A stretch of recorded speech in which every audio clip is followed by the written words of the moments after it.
¿Qué tal? Y bienvenidos a Popnography, el show de arte más estúpido de todo internet. Les habla Enrique Borbón. Y Ruth Pérez. Y bueno, tuvimos una experiencia interesante. Este último trimestre en la escuela tuvimos una clase de apreciación musical enfocada a la música Clásica. académica. Académica, clásica. Ya saben, Bach, Mozart, Handel, ese estilo. Mahler.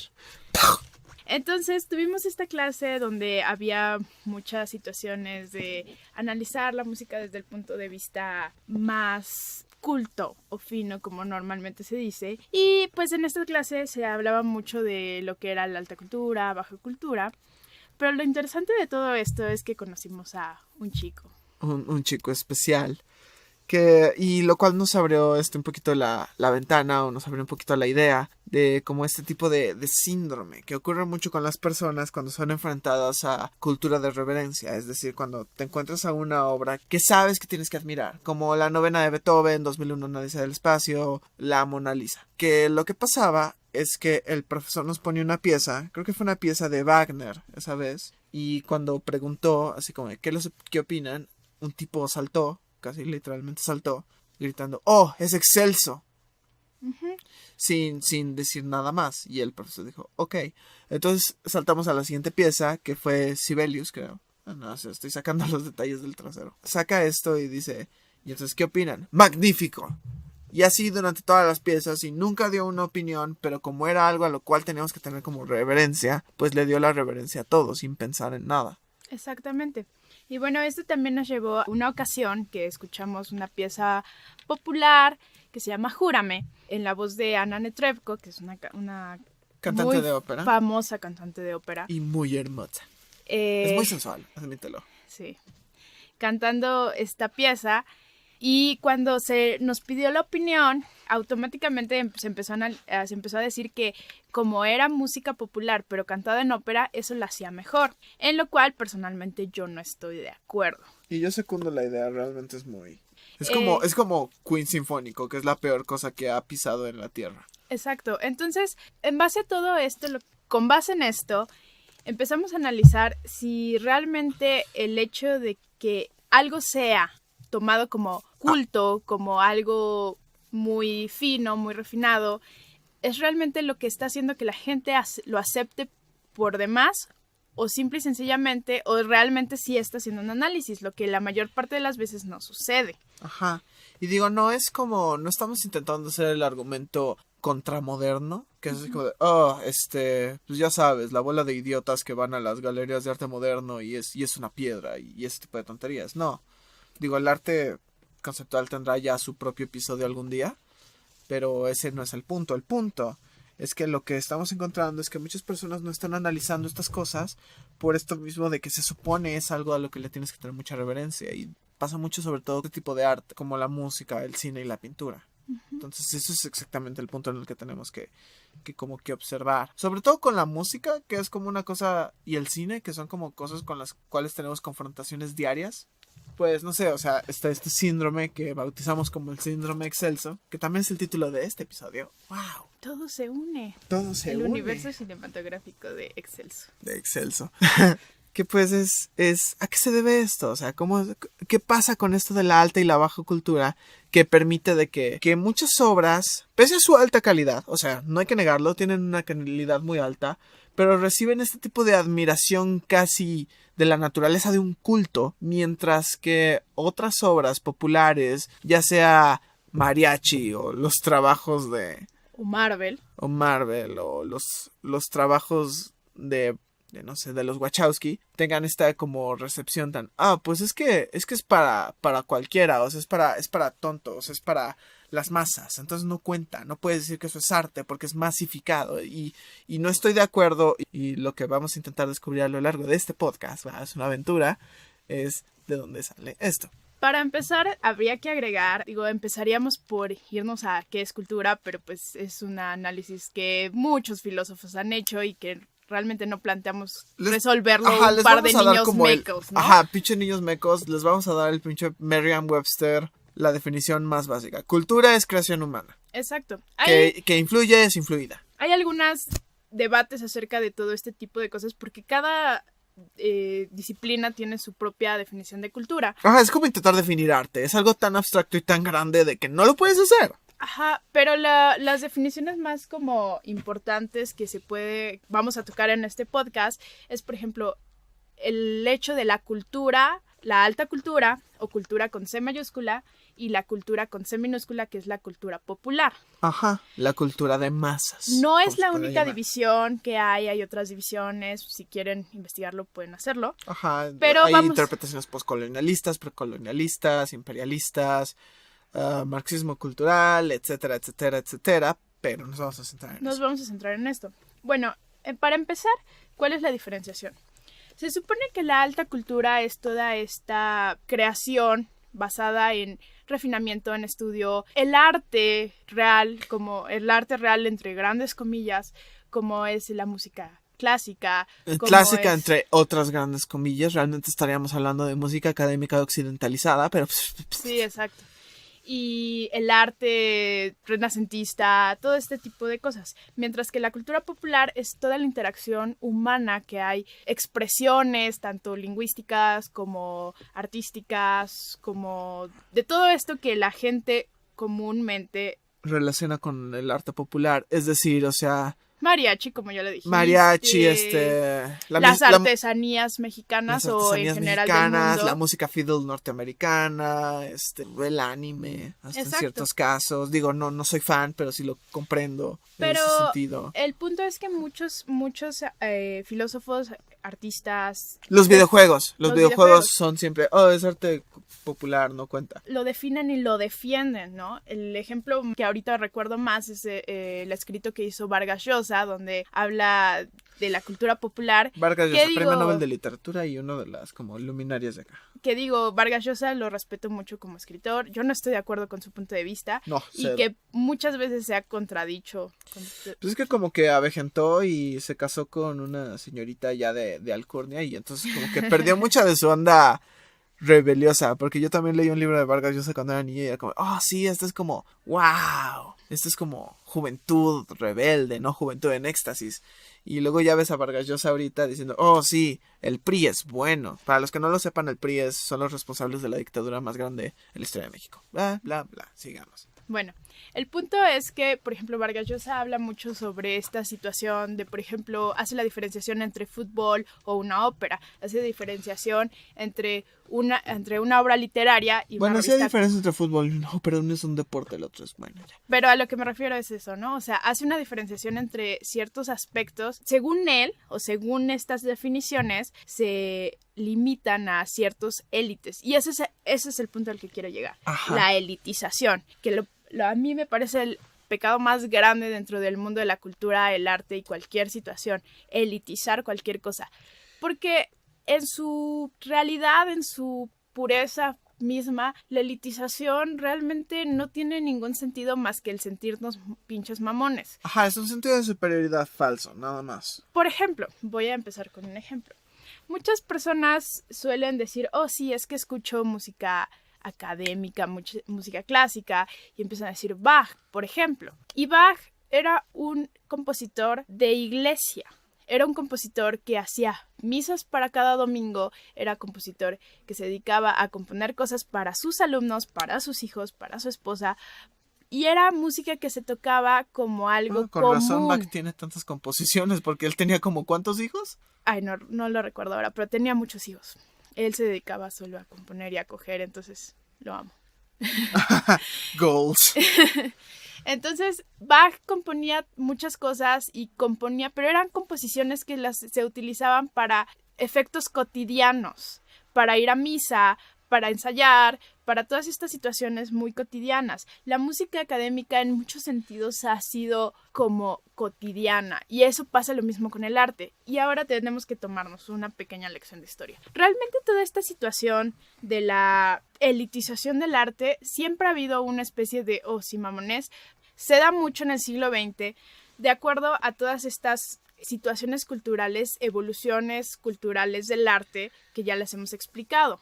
Cuando el arte deja de ser el arte para los dioses, cuando el arte deja de ser el arte para la aristocracia, cuando el arte deja de ser el arte, la gente, para contestar a una necesidad como digamos cotidiana, ya no tiene a qué contestarle. Entonces se vuelve una situación en la que es el arte para el arte para la gloria de sí mismo. Para la gloria de sí mismo. Entonces los artistas empiezan a tomar estas posiciones de, bueno, pues es que si no entiendes el arte es porque tú no conoces, porque ya no tienen a quién responderle, ya no tienen un rey a quien hacerle una pintura, ya no tienen un dios al cual hacerle una composición. Entonces tienen es así como de, es que yo hago el arte para mí, y no piensa en la sociedad, piensa en mantener su estatus, su posicionamiento de yo soy chido, de hacia yo los entiendo. gremios artísticos. Normalmente todo el arte moderno ha sido por peleas gremiales. Exactamente. Ha sido, pues, no sé, Duchamp, que no lo dejaban tener obras en su exposición. Entonces dijo, sí, pues entonces voy a poner un urinal. Exactamente. Entonces se crea toda una escuela, una academia de estas situaciones donde el arte, para defenderse de alguna manera de esta decadencia, se suponía... Decadencia entre enormes comillas. O sea, me refiero nunca... a la decadencia en el sentido de que ya no tenía sentido relativamente el arte. Entonces empiezan a elitizarse. Y eso es un grave error, es una situación consecuente, pero también es un grave error, porque entonces le quitan todo ese posicionamiento para la gente. Ajá, exacto. Los artistas de academia, solo los artistas de academia podían hacer arte. Era algo que estaba reservado para ciertas personas muy especiales. Era algo que solo podían hacer ciertos artistas. Pero eso no evita de que el arte es como una de las hambres humanas más cercanas. Es como una de nuestras mayores hambres como especie. Entonces, eso nunca evitó de que la gente siguiera haciendo arte. De todos modos, tocaban música en los bares. De todos modos, escribían poesías y cuentos sin necesidad de estar en un gremio de escritores o estar en una asociación de ningún tipo. Y pues, entonces, lo que pasó es que los académicos empezaron a como hacer esta separación entre el arte que era para la gente común, el arte del cualquiera, y el arte de la aristocracia, el arte de los grandes gremios, el arte de los que realmente era arte de verdad. De la gente que entendía y que era culta y bla, bla, bla. Lo cual me parece a mí, personalmente, una reverenda mamada. Porque el arte, dentro de mi definición de arte, yo tengo la idea de que el arte debe ser universal. Apoyo de alguna manera la tesis de Avelina Lesper, una crítica... ¡Oh, no, tú no! Avelina Lesper, que es una crítica de arte mexicana, que ella, tiene unas ideas muy controversiales, pero apoyo... ¿Estúpidas algunas? Pero apoyo ciertos aspectos de lo que ella dice. Por ejemplo, una de las ideas que más recuerdo y que más apoyo es que el arte, esté donde esté, siempre va a ser arte. Eso sí. El arte, o sea, ponía un ejemplo. Si tú ves una pintura de Leonardo da Vinci en la basura, la vas a ver y de todas maneras va a ser arte. No porque lo hayas aprendido, sino porque lo reconoces, porque lo ves bello. Eso... Belleza estética. Eso deshace mucho el arte conceptual y ese es mi gran problema con Lesper, que realmente no piensa en los conceptuales. Sí, bueno, yo tengo mis propios posicionamientos, pero en ese sentido yo creo que la limitante es que ella no acepta nuevas técnicas de arte y experimentación, que eso es lo que no estoy de acuerdo. Sin embargo, creo que tiene mucha razón en el sentido en que el arte debe ser algo que se reconozca como arte por cualquier persona. No importa que seas el güey que recoge la basura, no importa que seas el niño ingeniero que a lo mejor toda tu vida se ha dedicado a la ciencia, no importa que seas quien seas, puedes entenderlo. Bueno, puedes sentirlo, ¿no? Sí, tal vez no entenderlo porque es difícil entender algunas piezas como las Rothkos, pero son impresionantes, te impresionan, es sensacional en el sentido de que provocan una sensación en ti. Claro, enormísimo paréntesis. Mucha de la crítica artística que se hace en Facebook, por así decirlo, por así de, miren esta reverenda mamada de este artista conceptual, es porque no tienes la obra enfrente. Exacto. Eso es algo que hay que dejarlo muy claro porque es como de, sí, este tipo nada más pintó un cuadrado, pero luego entiendes, por ejemplo, Rothko, luego captas las razones por las cuales es el cuadrado y además ves el cuadrado y es otro pedo. Sí, y además, eso ya habíamos hablado ya en un podcast. Ajá. Pero si quieren, véanlo. Véanlo. Pero sí tenemos que tener muy en cuenta que esa limitante es una forma de dividir a las personas y esa no es una forma real del arte. O sea, el arte puramente, no como arte como soy artista, sino Sí, es para arte todos. como Otra cosa del arte es que todos tienen derecho a verla. todos deben tienen tenerlo. derecho a sentirlo, ¿no? Y esto es muy importante porque muchos artistas se han dedicado a quitar ese tipo de pretensiones, ¿no? Por ejemplo, en México, Silvestre Revueltas, compositor. Pues todos los hermanos revueltas En general, se dedicaron a quitarle este posicionamiento. Sibelius, por ejemplo, era un artista, era nacionalista, era parte de una corriente romántica, pero él se dedicó a investigar la música folclórica de su país y a partir de eso componer su música. Wagner hizo lo mismo. Entonces, realmente es retomar este tipo de posicionamientos, ¿no? Y una teoría que leí ahorita, que se me hizo muy interesante hablando de la cultura, es que un filósofo propone que la idea de cultura, de alta cultura y de baja cultura, se relaciona mucho a nuestra forma de ver el mundo de manera eurocentrista. Ajá, Entonces, bueno, era una crítica postcolonialista, hay que dejarlo claro. Ajá. Los postcolonialistas son las personas que están totalmente en contra de las ideas del colonialismo que eran propuestas durante los 1500, que era como de, sí, expandir el reino europeo, que es el lugar donde la cultura verdadera existe. O sea, el colonialismo es, Europa es el lugar más culto del mundo. El postcolonialismo es, no, y eso es impositivo. Y también, pero yo lo defiendo en el sentido que se consideraba mucho que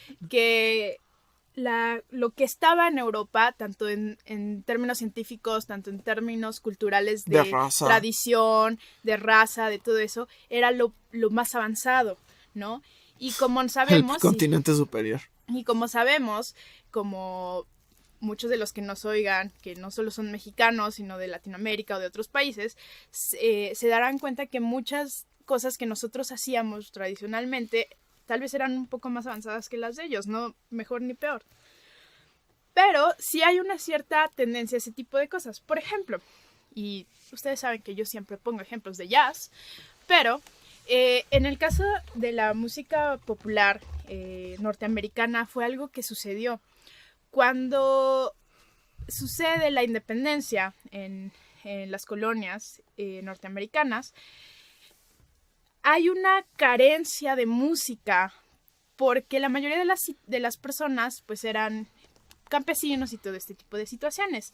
Y toda la música o todas las cosas cultas que se encontraban ahí eran producto de importación europea, Ajá. Era música alemana, música inglesa.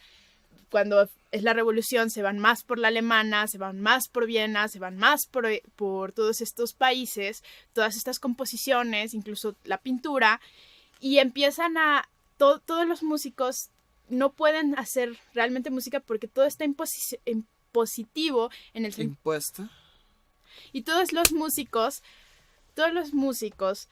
no pueden realizarse completamente porque todo está impuesto bajo los estándares de música alemana, de música europea. Entonces, cuando un artista intentaba componer algo, no era considerado serio a menos que tuviera toda esta escuela, a menos que compusiera de esta manera. Y entonces eso logró que hubiera un retraso en su desarrollo artístico, sobre todo en el musical. Y curiosamente, el desarrollo musical que hubo fue debido a los negros, los esclavos negros, que eran los que desarrollaban y que no quedaban, que no se llenaban de esta música, porque pues como no, ellos se consideraban antes que eran así incultos y que no lo iban a entender, Ajá. pues no se les enseñaba. Entonces ellos desarrollaban su propia música. Y eso es muy chistoso porque ahora la mayoría del folk americano, por ejemplo, las canciones que hace Dylan y todo eso, se beben mucho de las canciones de azucarera. Exacto. Que eran las que cantaban los esclavos cuando estaban trabajando. Exactamente. Entonces hubo un desarrollo en esa parte. Ya mucho tiempo después, en el principio del siglo XX, en los años 20, cuando ya se comienza a tomar en cuenta este tipo de ritmos y que empieza a generarse el jazz, ciertos músicos como o sea, ya en el siglo XX, ciertos músicos como Gershwin y siempre se me traba. Gershwin y Gershwin o Verbeek empiezan a analizar y se empiezan a dar cuenta que estas diferenciaciones son malas. De hecho, una de las obras cumbres que enlaza esto es Rhapsody in Azul o Rhapsody in Blue, en donde se demuestra este tipo de cosas. Además es muy interesante, como por mucho tiempo en Estados Unidos se intentó hacer que la gente se cultivara en música, la gente empezó a en Estados Unidos la gente no entendía la diferenciación entre música popular y música académica, porque para ellos era lo mismo.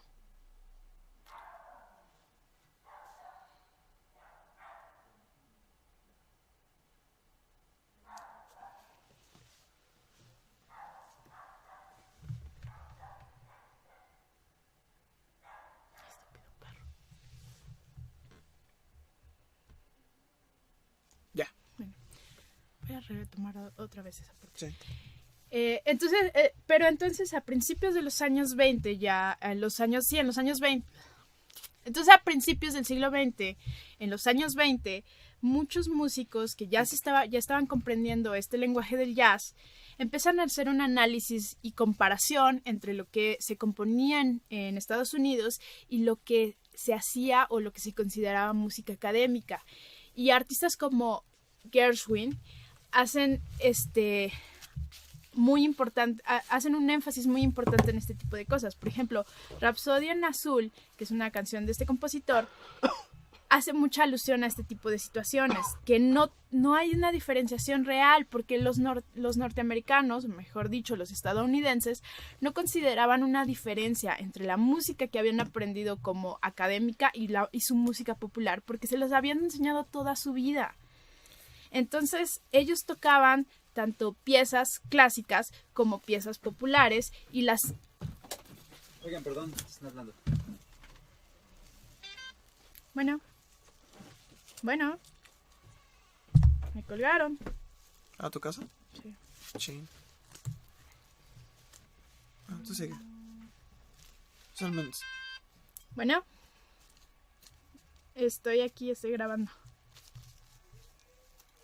Yo creo que un ratito. Te hablo en cuanto acabe de grabar, ¿va? Bueno, bye. ¿Qué pasó? Nada, que ¿dónde estaba? Que cómo íbamos. Pues, dile que nos va a tomar un rato. Sí. Gershwin, Rhapsody in Azul. Los estadounidenses no encontraban la diferencia entre lo que era música popular y música académica, porque toda su vida la habían aprendido como algo igual. O sea, tanto cantaban música popular como tocaban música académica. Entonces se empieza a ver como esta falta de lineamientos y se empieza a disolver. Pero lo extraño es que los músicos académicos, cuando ven esto, empiezan a ser muchísimo más intransigentes y empiezan a decir que no, que solo hacen música para ellos, que es la música que ellos hacen no la entiende la gente porque es demasiado culta. Y esto es... Ajá. Realmente un enorme problema. Sí. No, y además un enorme error por parte de los compositores de la época, porque realmente, digo, o sea, pensemos en los anales de la historia. ¿Y quiénes son los compositores? ¿Quiénes son los artistas que son recordados? Y que luego son considerados alta cultura, porque también una manera de llegar a ser alta cultura, y de hecho la verdadera manera de llegar a ser alta cultura, es ser apreciado por los siglos de los siglos. Entonces tenemos a artistas como el propio Bach, que hacía misas, Mozart, que hacía conciertos así súper públicos, Beethoven lo mismo, y así todos. Entonces yo siento que compositores como en Norteamérica, que está la división de los mamones que quieren hacer música solo para ellos, y los populares, pues yo siento que los populares, que son como Leonard Bernstein, John Adams, John Cage, etcétera, etcétera, son Philip Glass, que hacen música para película, además de sus composiciones personales, Hans Zimmer. son los que van a tener una mayor relevancia. John Williams. Y pues también hay otra cosa que se me hace muy chistosa de la alta cultura, porque la alta cultura es reverencia, y es una reverencia ilógica hacia el arte en general, porque yo siento que, o sea, es una opinión muy personal, pero yo siento que el arte no debería recibir la reverencia que recibe, no en el sentido de no deberíamos respetar el arte, sino en el sentido de no deberíamos poner arte en un pedestal. Por ejemplo, las obras de William Shakespeare eran un pinche teatro de pescadería. O sea, que estaba al lado de una pescadería junto al Támesis, apestaba, a nadie le gustaban. Y bueno, le gustaban a todo el mundo, pero era como de, sí, pues las obras del naco ese, que está con prostitutas, ladrones, asesinos y una plétora de gente de los barrios bajos. Y entonces durante toda esa época los trabajos de Shakespeare se consideraban como arte baja, arte popular, arte que nunca iba a pasar. Y en cambio otros escritores de la era elizabetina ya no tienen la relevancia, y en cambio Shakespeare se le considera uno de los grandes maestros del lenguaje. O lo mismo pasó con su contemporáneo Miguel de Cervantes Saavedra, que es pues básicamente uno de los grandes creadores del lenguaje español, con su libro Don Quijote, bueno, las aventuras del Don Quijote de la Mancha, que era una serie de cuentos. Sí, que eran cómics, Ajá. era Deadpool. Es decir, exacto. o sea, era una crítica a la caballería protagonizada por alguien que estaba loco, chalado. Y de hecho, Entonces Deadpool. De hecho es muy interesante porque mucha de la gente que empezó a leer...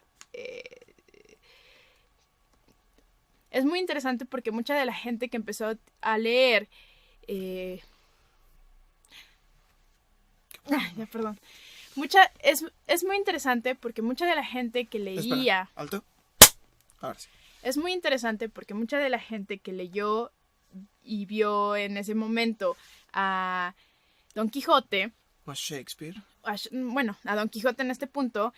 lo consideraban alguien que era súper naco, porque lo que estaba de moda en ese momento era la caballería, y era lo cool, y era lo de alta. Y entonces él se burla de eso, y de hecho, si alguien ha leído Don Quijote, porque nosotros no, aceptémoslo. Es como el Periquillo Sarmiento en las secundarias, es imposible. Es demasiado... No, pero sí lo he intentado. Pero aparte de eso es muy complicado, ya saben, el lenguaje. Blah. El español antiguo. Ajá. Ahora sí, todos sabemos. Pero si alguien se ha detenido a leer Don Quijote y ha analizado las cosas, el 40% de las cosas que salen ahí son chistes de mal gusto. En Shakespeare lo mismo. Están hablando de sexo, de penes, de pedos, de todo ese tipo de hecho, eructos. O sea, en Titus Andronicus, que es una de las obras más intensas de Shakespeare, ahí cortan manos, cortan todo, le dan de comer a alguien, o sea, es intensa Titus Andronicus. Pero en Titus Andronicus está el primer ejemplo de un chiste de tu mamá, güey. Que es algo así como, bueno, no me acuerdo qué, pero la respuesta final es, villano, pues yo he tenido a vuestra madre. Y es como de, güey, no mames, Shakespeare acaba de decir tu mamá. O sea, por ejemplo, el otro día yo estaba leyendo Hamlet y, o sea, era todo un diálogo que era larguísimo, era un soliliquio, pero, ¿soliliquio? Y básicamente todo el fondo de este grandioso soliliquio era, no seas puta. Y ya, o sea, y ese era el punto. Porque Shakespeare estaba apelando a ideas populares. Shakespeare estaba alimentándose un poco de la idiosincrasia británica del momento, la londinense. Entonces tiene perfecto sentido. Y está tan impactante y tan bien hecha. Estas obras tan impactantes, tan bien hechas, tan bien pensadas, un lenguaje tan cuidado, fue lo que realmente pasó en la historia. Exactamente, porque aparte tenemos que tener en cuenta que el arte muchas veces es un documento histórico de los contextos en los que está viviendo. O sea, el arte por el arte es muy importante, pero también muchas veces realmente nos está exponiendo la situación del lugar donde se hizo, del momento donde se hizo y de las situaciones que se hizo. ¿Y qué más real es un inglés o bueno, un londinense hablando inglés? Sí. Y qué más real es un escritor inglés hablando de cosas de las que hablaba la gente común en esa época. O sea, no es como que ahorita ustedes escriban un libro y regresen y hagan una investigación y digan, oh, sí, la gente habla en este momento. No, realmente le estaba copiando el sentido. Es como si ahorita, no sé, ustedes escribieran un libro donde están hablando como, contexto, México, como en Tepito. O sea, así habla la gente. Es algo de una manera. Bueno, también era el enredo poético de Shakespeare, que es el iámbico pentámetro. Pero, o sea, el punto sí es que es como un reflejo mucho de su época. Y esas son las obras que realmente se acaban volviendo alta cultura. Por eso es muy gracioso que luego, 400 años después, un grupo de bardólatras, que son los grandes seguidores de Shakespeare, peguen el grito en el cielo cada vez que salga algo como Romeo plus Julieta, 10 cosas que odio de ti. ¿Cuál otra? Adaptaciones modernas de Shakespeare. Macbeth, la de Justin Kurzel. O todo ese tipo de reinterpretaciones de Shakespeare y pegan el grito en el cielo de no puedes hacerle eso al gran bardo. Cuando pues, el gran bardo era un güey que estoy seguro que le hubiera encantado Planeta Prohibido. O sea. Exactamente. Y es muy gracioso. O sea, por ejemplo, en el tema del idioma inglés, me encanta de que los ingleses sean tan mamones. Porque el origen de su idioma, su primera obra literaria, Los Cuentos de Canterbury, es un libro vaquero. Entonces... Sí, exactamente. Y es que ese es el problema, que cuando sale de contexto algo se enaltece de una manera en la cual llegas y dices, oye, no mames, ¿no? O sea, y de hecho aquí en Latinoamérica se ha dado. De hecho aquí en Latinoamérica se ha dado.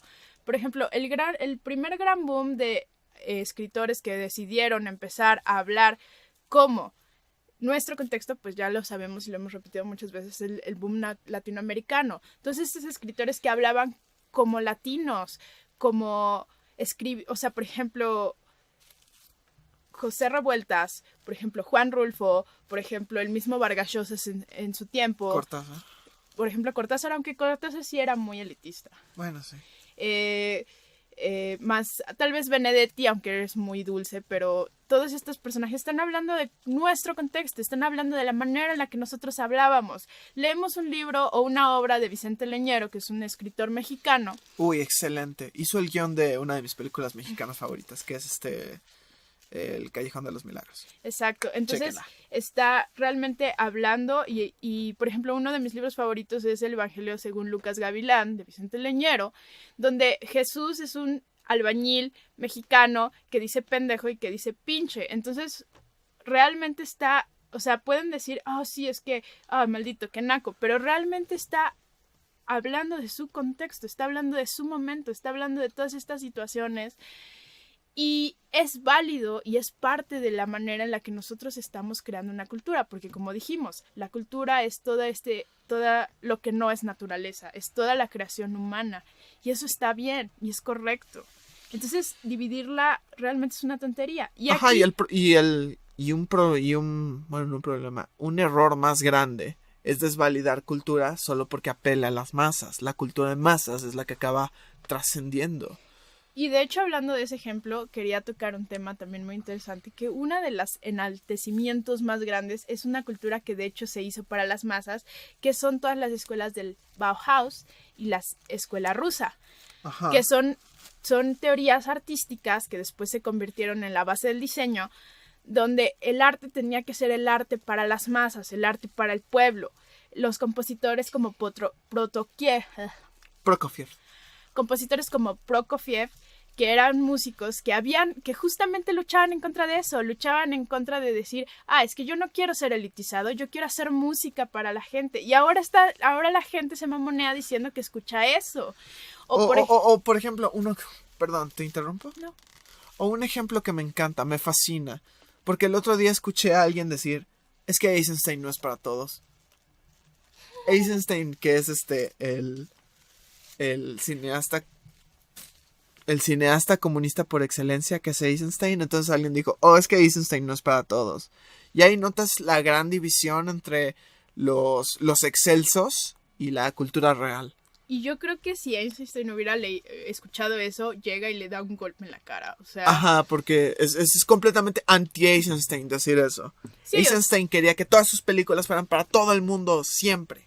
exactamente. Entonces muchos de esos artistas que ahora se han elitizado son artistas o que vivieron de su éxito en masa o que hicieron música para gente en masas. Otro ejemplo, como por ejemplo de Mozart, que ya decíamos que mucha gente dice, oh sí, Mozart. Por ejemplo, el otro día estaba en la escuela y hace unos años la campaña de la orquesta de la UNAM, que es la universidad de aquí de México, hizo una campaña que a mí me encanta, donde están todos los músicos clásicos, pero como si fueran rockeros, como si fueran Kanye West. como si fueran Kanye West, como si fueran así, en ese tiempo estaba de moda un poco My Chemical Romance, y los ponen así, los visten así, los ponen, pero son ellos. Delataste tu edad. Y y en ese momento, cuando yo lo expuse en la escuela, un güey hizo el comentario así como de, oh, se volvió a morir, cuando estaba hablando de Mozart, y Mozart, o sea, es súper cagado porque hizo una composición sola y explícitamente para insultar a un aristócrata de su época que lo había insultado. Toda la canción son puras groserías en alemán toda la canción son puras groserías para insultarlo a él y dirigido a él. O sea, porque el tipo, o sea, tampoco creamos que es Amadeus, pero sí era muy irreverente. Era una persona que no le importaban las conciencias, no le importaba ser elitista, solo le importaba como que su música fuera divertida y que a la gente le gustara. Entonces, es muy tonto empezar a decir, es que es el artista, es que Mozart, es que Bach, es que todas estas personas. Realmente no. El mismo Beethoven era súper revolucionario porque le cagaban los aristócratas, él era muy de la Revolución Francesa, muy, bueno, no la Revolución. Beethoven, que era muy rebelde, que era muy revolucionario, que iba en contra del imperialismo, entonces todas sus obras en muchos sentidos están en contra de toda esta elitización, y entonces el hecho de que volvamos a tomar esta elitización es una equivocación a incluso su real significado principal. Ajá. Otro ejemplo en el jazz es, por ejemplo, la canción So What. En el jazz lo que sucedió es que cuando empieza a ponerse de moda las bandas de baile, de swing y de todas estas cosas, se desprenden mucho de lo que realmente era la cultura negra del jazz. Entonces, artistas como Coltrane, como Miles, como todos estos artistas que crearon el bebop, crean la canción, la compone. Artistas como Coltrane, como Miles Davis, como Bird, toman como estandarte la canción So What, que para ellos era realmente una significación de a mí qué me importa lo que piensen los antiguos músicos de jazz o los músicos de swing. A mí me vales madre, güey. Yo soy chido, yo toco bien padre y no me importa ser tan exitoso. Yo toco lo que quiero y yo realmente soy único y especial. Y ahora el bebop es como... Y ahora escuchas esa canción y entonces así como de, oh sí, es que el jazz improvisado. Y es como de, no, es que estás quitándole todo el real significado que tenía ese tipo de música. No estoy diciendo también, que vamos al otro lado, que cualquier cosa que hagas sea arte, porque se puede tomar a eso. Pero sí hay que dejar de pensar que el arte tiene que ser elitista, que el arte o la cultura tiene que ser algo que solo algunos lo toman. Todos tenemos derecho a escuchar, a ver y a disfrutar de eso. Y todos podemos entenderlo. El día que una persona te diga que no entiendes algo porque no eres lo suficientemente culto, entonces perdónenme, no es tan buen arte. Sí. No es tan buen arte. Hay artistas que sí realmente tendrías que hacer un análisis más profundo, pero ni siquiera es un análisis tan profundo. Es algo que puedes aprender. Pero un artista, un real artista es aquel que cualquier persona puede disfrutar. Ajá. Al menos en un nivel como externo, de que puedan apreciar alguna parte de, tal vez no todo, porque pues algunas obras sí requieren que hagas un poquito de tarea, pero que pueda como moverte de cierta manera. Y digo, voy a utilizar como Voy a utilizar un poco la frase de Ratatouille, pero se me hace como muy... Chale, se nota nuestra educación. se me hace muy ad hoc toda esa parte donde cuando dice que cualquiera puede cocinar. Es así, cualquiera puede entender el arte, y no quiere decir que todos puedan entender el arte, pero sí cualquier persona con cualquier educación de cualquier lugar puede entenderlo, porque es algo que va más allá de solamente una separación de clases, de clases sociales, de clases económicas, de todo este tipo de cosas. Es algo que es más universal. Otra historia muy conocida es la de Horacio Franco, flautista mexicano, que dice que pues él era de Tepito, o sea, y escuchó un piano y escuchó una pieza y se enamoró de la música. Y él tenía 7 años, era muy niño como para decir, oh, es que realmente era muy culto y entendía. No, lo sintió, lo quiso y le gustó, y es algo que lo que todos tenemos acceso. Pues yo creo que ya con eso podríamos cerrar el programa, ¿no? ¿Cuánto llevamos? Déjame ver. 40 minutos. A mí se me hace apropiado. A ver, déjame ver si no tengo esto. No sé, ¿no quieres agregar otra cosa? No, yo creo que ya puntualizamos. O sea, como para concluir, esto del síndrome excelso, esto de elevar obras antiguas, esto de mamonearte porque entiendes el arte conceptual, esto de despreciar el cine hollywoodense, aunque hay mucho despreciable, pero no por ser hollywoodense. Pero igual hay cine francés despreciable. Igual el cine francés es bastante tedioso. Amélie, cof, cof, fin del cof. Pero me caga Amélie. También hay cine ruso que no está tan chido. O sea, el punto no es elevar por los cielos una obra artística. El punto es que la veas, la aprecies. Si una obra artística no te llegó, no importa que haya existido. Y si no permites que la obra te llegue y nada más te mamoneas de que la viste, entonces la obra no existe para ti. Tú no has apreciado la obra, tú no conoces la obra, a ti no te importa la obra, te importa tu estatus frente a otros sobre la obra. Y eso es el error más grande que puedes cometer como alguien que aprecia arte. Si no te importa el arte, está bien, haz lo que quieras. Pero no te puedes llamar alguien que aprecia el arte si nada más estás ahí para intentar impresionar. Pausa. Oye, ¿sabes qué ahí? ¿Sabes qué quedaba perfecto? ¿Qué? Lo de la cineteca.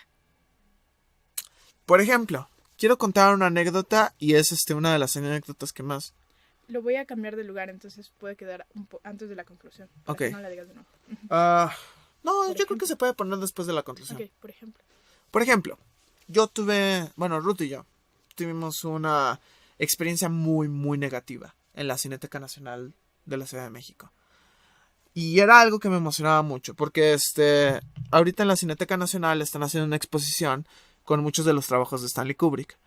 Y pues es un gran director, o sea, tendrá sus asegúnes, es uno de los más grandes directores de toda la historia. Entonces, fuimos a la exposición, vimos los objetos, estuvo muy chingón, pero esta visita se cortó porque habíamos conseguido, milagrosamente, boletos para ver 2001, una Odisea del Espacio en el cine. Pueden imaginar el nivel de maldita excitación, de emoción que teníamos de ver la película. O sea, es una de esas películas que hay que ver en el cine, que hay que ver en la gran pantalla, porque hay una diferencia entre verla en la pantalla de tu computadora y ver que está chida, a verla en la grandísima pantalla, y entonces te da una percepción muy diferente. Y de hecho la vimos y sí me la dio. Pero el gran problema fue de que muchos gente excelsos iban ahí a ver la película nada más para mamonearse de haber ido a verla. Entonces no tenían no tenían etiqueta de cine. Entonces llegaron tarde, trajeron sus palomas, trajeron sus tortas de mole con arroz, no se callaban, andaban con las luces del celular, estaban hablando, o sea... Y posteando en su celular. Tenía un güey enfrente que la luz del celular me estaba dejando ciego, porque además tenía así la luz al máximo, poniendo... Oh, sí, estoy aquí viendo una obra maestra en Cineteca Nacional, viendo 2001 Odisea del Espacio, mientras, y neta parece pinche chiste, mientras estaba el momento del hueso en el aire, que se transforma en la nave espacial. O sea, uno de los momentos más grandes en la historia del cine. Y este güey me estaba dejando ciego.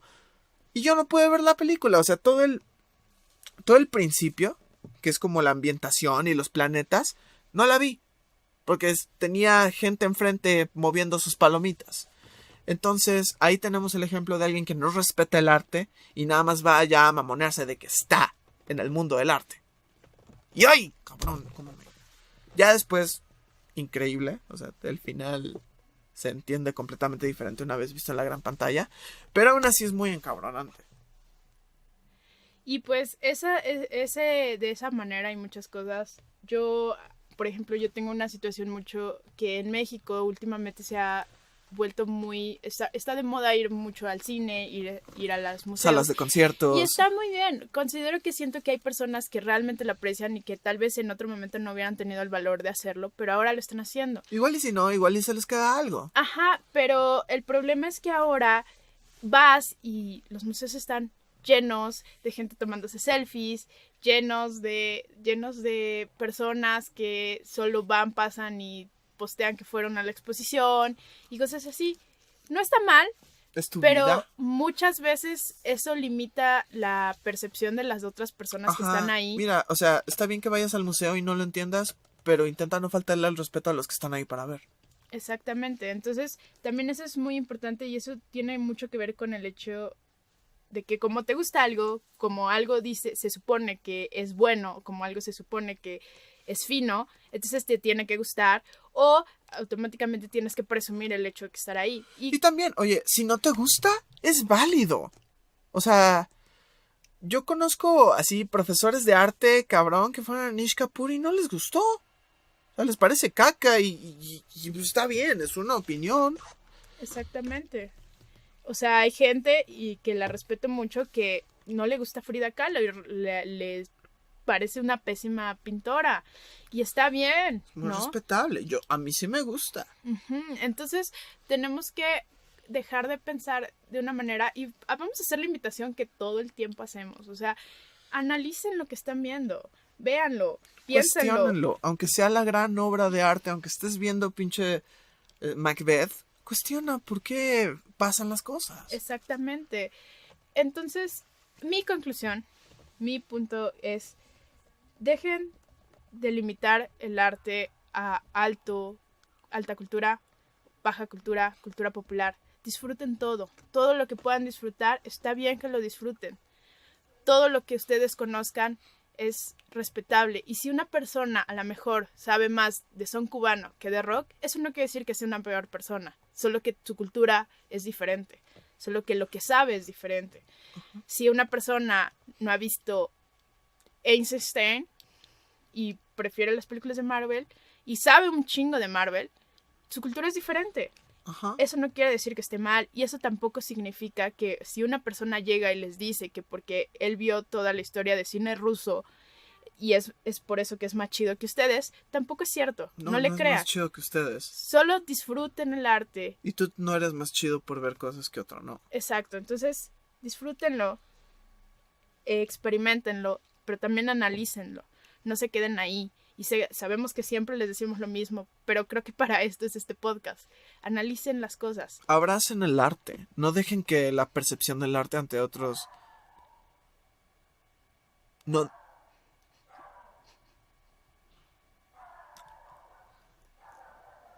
Pinche perro estúpido.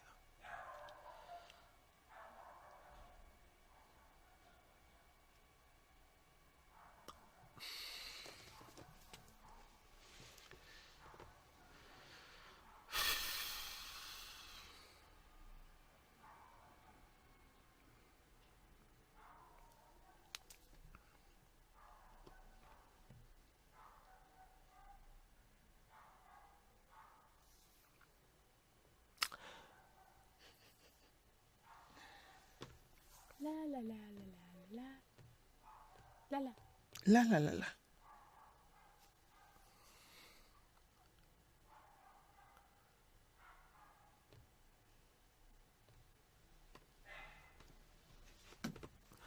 No dejen que la percepción del arte hacia otros o de otros hacia el arte influya en su experiencia.